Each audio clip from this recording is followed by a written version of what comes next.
Hello everyone, সবাই কি অবস্থা, কেমন আছেন? আমি চলে এসেছি আপুর বাসায়। আর রমজান মাসে আপুর বাসায় বেশ অনেকবার আমাদের ইফতার করা হয়। আপুর বাসায় তো এমনিও আমরা সব সময় যাই, কিন্তু রমজান মাস আসলেও আমাদের যাওয়াটা মনে হয় একটু বেশি হয়ে যায়। তো ওই দিনকে আমরা সবাই চলে গেছি আপুর বাসায় ইফতার করব।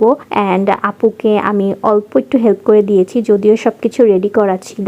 আর দেখেন আপনাদের ভাইয়া চুপ করে বসে আছে সেই টেবিলে, কিন্তু বাচ্চা কাচ্চাগুলোর খোঁজ নেই। তারা না রুমের মধ্যে ঘুরে ঘুরে বেড়াচ্ছে এদিকে সেদিকে। এরপর ইফতারের শেষে আমরা আবার একটু চিন্তা করলাম যে একটু বের হই। আমরা মিরপুর শপিং কমপ্লেক্স, যেটা ওখানে গিয়েছিলাম, যে যদি কিছু পাই তাহলে টুকিটাকি একটু কেনাকাটা করবো।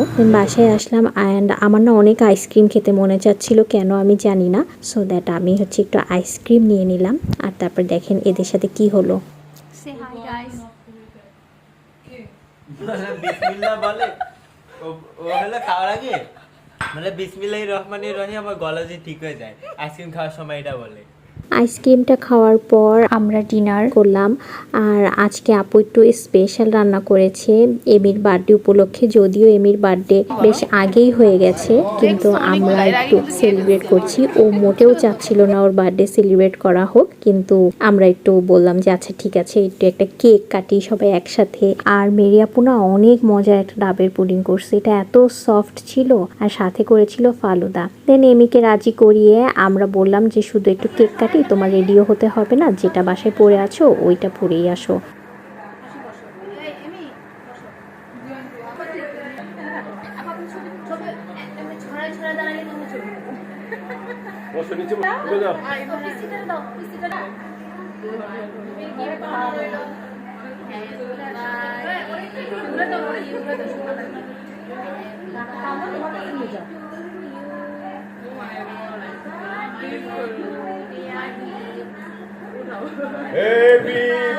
দিনে বাজান ওই সাইডে চলে যান।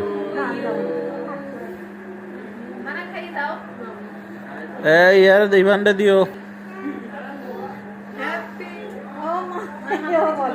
এই তো কেক কাটা হয়ে গেল অ্যান্ড সবাই একে একে এমিকে কেক খাওয়াচ্ছে। শুধু এমি না, সবাই সবাইকে কেক খাইয়ে দিয়েছে। তো এই ছিল আমার ছোটখাটো একটা ব্লগ। সবাই সুস্থ থাকবেন, ভালো থাকবেন, অ্যান্ড অবশ্যই আমার পেজের সাথে থাকবেন। টাটা, আল্লাহ হাফেজ।